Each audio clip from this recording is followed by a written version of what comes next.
Hello, nous sommes le dimanche 7 août et comme vous avez pu le voir dans le clip précédent, j'ai commencé une nouvelle épreuve non corrigée Lily Charleston. J'ai commencé le deuxième Lucinda Riley qu'on lit dans cette aventure lectrice Charleston 2022, donc le domaine de l'héritière. Je pensais que les mystères de Fleet House était le dernier livre que Lucinda Riley, qui allait sortir en dehors de la saga de cette sort, mais non, il y a encore d'autres petites surprises, notamment le domaine de l'héritière. Donc voilà, là je vais aller m'habiller pour me mettre au jacuzzi. Il ira à mon avis encore un petit 3/4 d'heure dans le jacuzzi, parce qu'on a pris un petit apéro, du coup j'ai pas encore très envie de préparer le repas maintenant, il est à peine 18 h en plus. Mais bref, j'ai lu 63 pages, ça se lit vraiment assez vite. Il fait 606 pages en version e-book qu'on a reçu. Je pense qu'il sera plus petit en version papier parce que vraiment tout est écrit vraiment fort au centre, comme un gros paragraphe au centre, et il y a des gros espaces, des grosses marches, donc à mon avis il sera plus petit. Je dirais dans les 550 pages peut-être en version papier, on verra. Mais voilà, alors je vais commencer.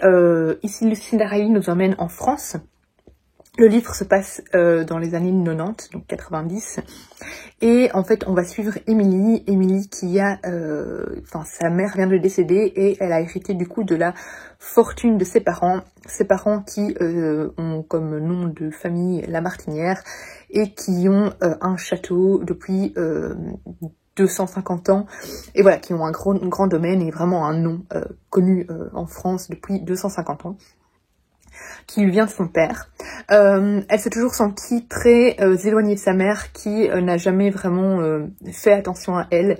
Sa mère qui a toujours eu une vie mondaine, très active, voilà, qui passait beaucoup plus de temps à Paris que dans le domaine provincial, en Provence. Et son père est né quand elle avait, il me semble, 14 ans, je crois que c'est ça qu'elle avait dit. Elle avait une relation bien plus développée avec son père, disons qu'elle se sentait plus proche de son père que de sa mère, même si son père était aussi fort occupé. Voilà, le peu de moments qu'ils passaient ensemble étaient de qualité, alors que les moments qu'elle passait avec sa mère, elle faisait plutôt office d'accessoire. Et du coup, elle a hérité de ce domaine, alors qu'elle mène une vie des plus ordinaires à Paris. Elle voulait pas trop de... Elle s'est jamais vraiment sentie attachée à cette vie extraordinaire liée à son nom. Elle a décidé de faire des études de vétérinaire contre l'avis de sa mère. Elle travaille dans un cabinet de vétérinaire réputé à Paris. Elle est très mal payée. Et cette petite vie dans ce petit appartement parisien lui convient parfaitement. Et du coup, elle se retrouve à devoir prendre des décisions par rapport notamment à la maison de sa mère à Paris, mais ça qu'elle va sûrement vendre parce qu'elle a aucun attachement par rapport à ça. Enfin, maison, appartement, je crois que c'est un appartement.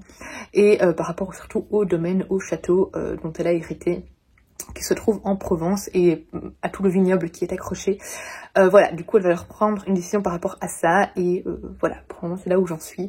Il y a aussi évidemment plein d'objets dont elle va devoir prendre les décisions, parce que comme c'est une famille assez aisée, il y a aussi des tableaux, une énorme bibliothèque avec des milliers de livres dedans, parce que son père était un collectionneur, et il tenait ça de son père, et donc ça fait des centaines, 200 ans qu'ils accumulaient des livres. Et du coup, il y a des milliers de livres, mais des vieux livres et tout ça. J'ai envie d'aller dans cette bibliothèque.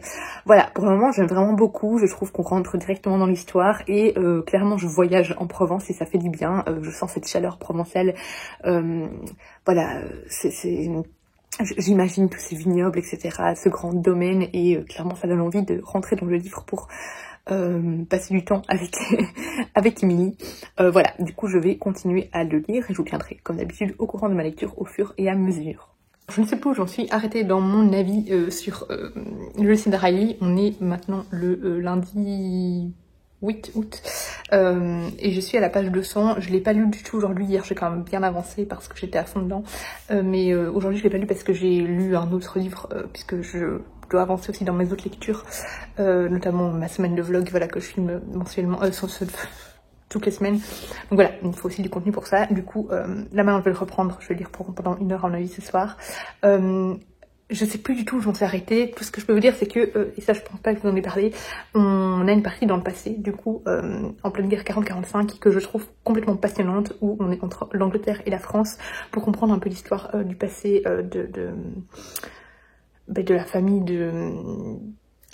j'ai oublié son prénom, mince, du personnage, d'Emily, voilà, d'Emily. Et voilà, on va en apprendre un petit peu plus dans ce passé. Il y a toute une partie où, Emily, elle va rencontrer un homme et ça paraît être un peu précipité, mais je pense que tout va se développer au fur et à mesure du roman, mais il est assez grand quand même.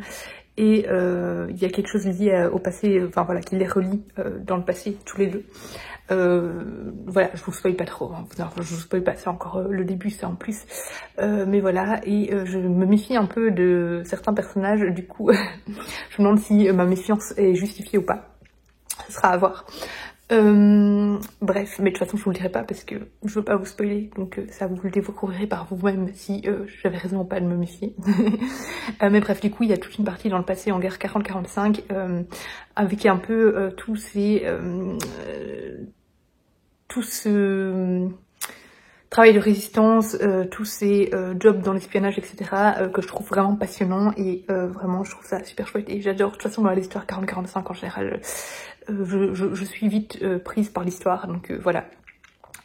Pour ma petite avancée, vraiment j'aime beaucoup Lucinda Riley, je l'aime beaucoup beaucoup beaucoup et pour le moment je lui trouve pas vraiment de défaut, bon mis à part peut-être la romance, mais ça il y en a toujours dans Lucinda Riley, donc bon à voir aussi comment ça évolue, mais pour le moment elle est pas non plus très prenante, elle est pas dominante par rapport au récit, mais voilà, j'ai hâte de voir où ça va nous emmener.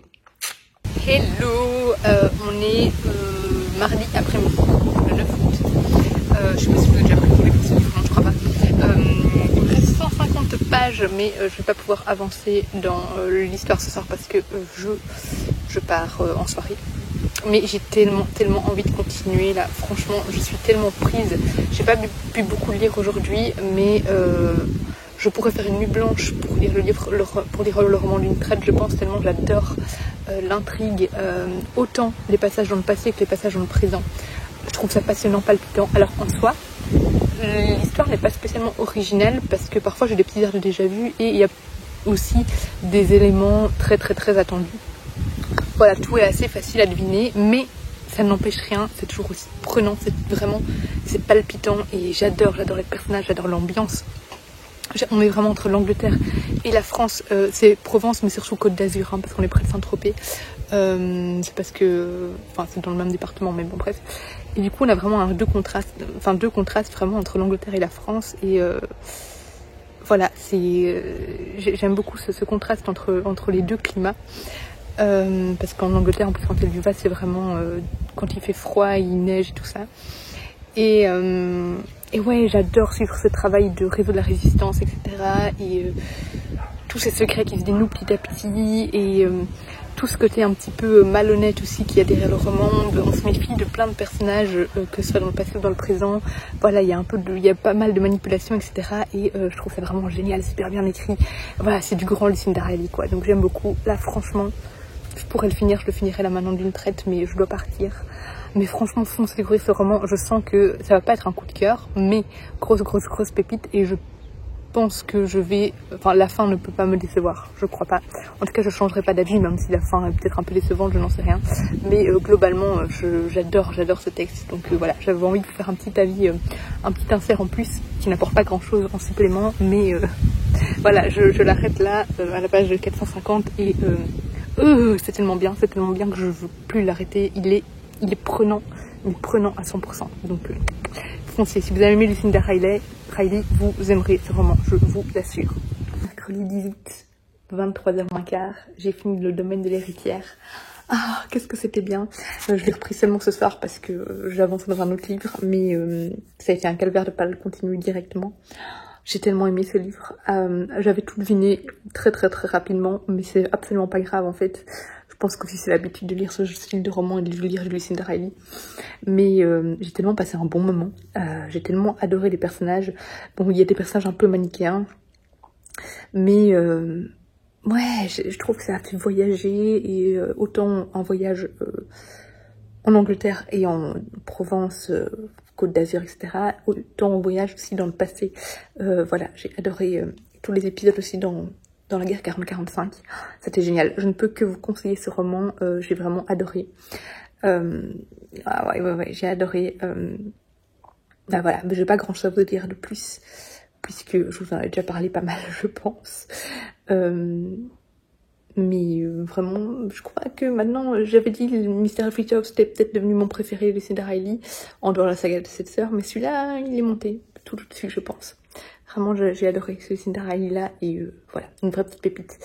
donc je ne peux que vous le conseiller et j'ai hâte de l'avoir entre mes mains. Bon, mais du coup mon avis final n'est pas super élaboré parce que je vous en ai déjà tellement dit, mais c'est tellement prenant, tellement fluide, tellement bien écrit, on n'a pas envie de le poser, et voilà. Si vous aimez Lucinda Riley, vous aimerez ce roman, et je vous reprends quand j'aurai le livre définitif entre mes mains. Nous sommes le 12 octobre et j'ai reçu un colis et je sais ce que c'est, j'ai déjà vu. Il s'agit du domaine de l'héritière de Lucinda Riley. Je suis trop contente de l'avoir, c'est une belle brique, hein. Voilà, mais honnêtement, c'est un livre qui s'est dévoré. Je pense que je vous ai déjà largement donné mon avis dans cet épisode, mais j'ai beaucoup aimé ce roman et j'aime beaucoup la couverture qu'ils ont choisie. Je sais qu'elles avaient un énorme dilemme entre plusieurs couvertures. Elles nous avaient demandé notre avis aussi. Celle-là ne me dit rien, donc je me demande si finalement elles ne sont pas parties sur complètement autre chose. Parce que à la base, je pense pas que c'était dans les propositions. Il y en avait une que j'aimais beaucoup avec tout un champ de lavande. Mais voilà, ici je trouve qu'elle est canon, la couverture. Donc voilà, hop, je vais voir s'il y a mon avis dedans. Sinon je râle. alors, oui, en plus il y a mon avis et je suis toujours trop contente que mon avis est... J'ai mal au cou hein, aujourd'hui, hop, si mon... Ah là là, je vais essayer de l'attraper. Je suis contente quand mon avis est... Bon, je vais enlever le truc là autour, voilà. Quand mon avis est ici.